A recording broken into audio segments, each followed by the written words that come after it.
The Department of Justice pulls a dramatic 180 on Trump after a storm erupts over the Jeffrey Epstein documents. This as the DOJ restores the controversial image showing President Donald Trump after nationwide outrage over its deletion. The photograph, part of a recent batch of Epstein-related documents, briefly vanished from the Justice Department's website following its release. It showed what appeared to be one of Epstein's desks or credenzas, with multiple framed photographs visible. Two of those images featured Donald Trump. In one, the Republican is seen standing with a group of women. In another, Trump appears alongside his wife Melania, Jeffrey Epstein, and Epstein's now convicted accomplice, Ghislaine Maxwell. The same document also included images of Epstein with former President Bill Clinton and Pope John Paul II, underscoring Epstein's long-documented access to powerful figures. After the image was removed, backlash erupted online, with critics accusing the Justice Department of selective transparency. Within hours, the department restored the photograph, saying its removal had been precautionary rather than political. In a statement posted on social media, the Justice Department said the Southern District of New York had flagged the image for potential further action to protect victims. Officials said the photograph was taken down out of an abundance of caution. Following a review, the department said there was no evidence that any Epstein victims were depicted in the image. It was then reposted without any alteration or redaction. The controversy did not end there.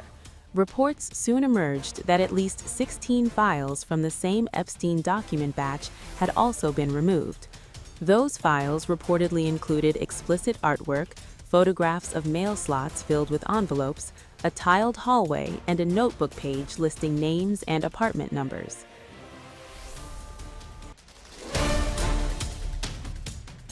Democratic lawmakers quickly seized on the removals, accusing the Trump administration of defying a law ordering the full release of Epstein-related files. Congressman Jamie Raskin told CNN that the situation appeared to be about covering up information the president or his associates did not want made public. He said the issue raised serious questions about transparency and compliance with the law.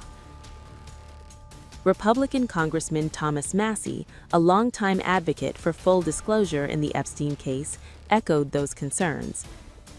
Speaking on CBS's Face the Nation, Massie said the Justice Department was flouting both the spirit and the letter of the law.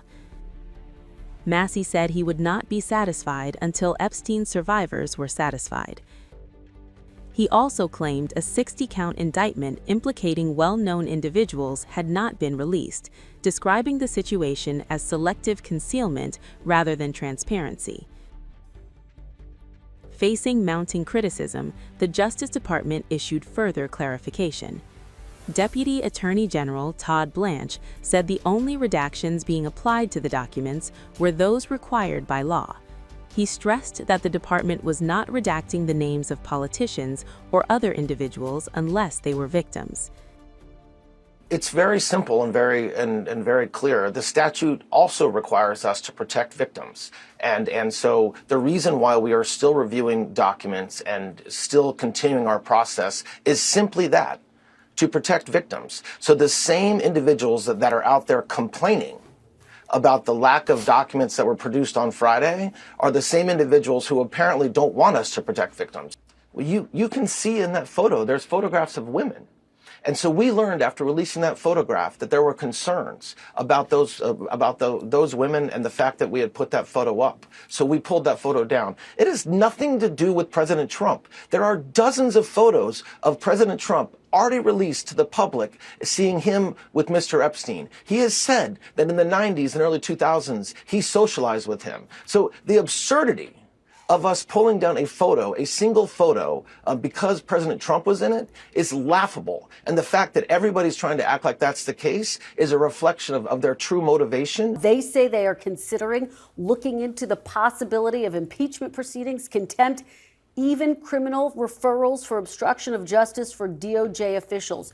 Do you take these threats seriously? Not even a little bit. Bring it on. We are doing everything we're supposed to be doing to comply with this statute. And Congressman Massey and these other congressmen that are coming out speaking negatively about Director Patel and the Attorney General have no idea what they're talking about. Just a week later, Maxwell was moved to a more permissive prison camp in Texas. Why was she moved just days after you interviewed her, Mr. Blanche? So that's a Bureau of Prison Security issue that I will not talk about. Did you have anything to do with it? Did you have anything to do with it? Let me finish.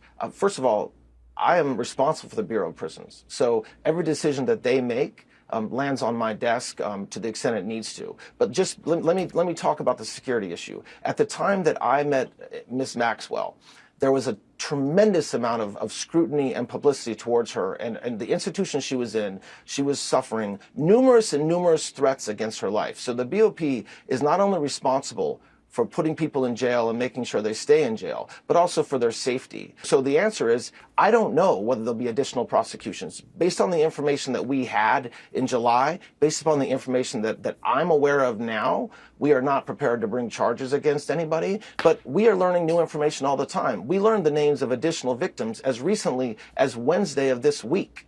Okay, so there's new names that we didn't have before that we ran across our database to understand whether they had ever met with law enforcement or ever talked to the FBI. And so we're always investigating.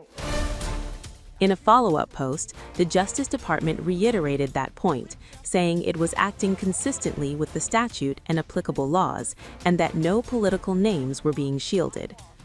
The release of the documents follows federal judges approving the unsealing of grand jury materials connected to cases against Epstein and Ghislaine Maxwell, opening the door for the Justice Department to publish the long-awaited records.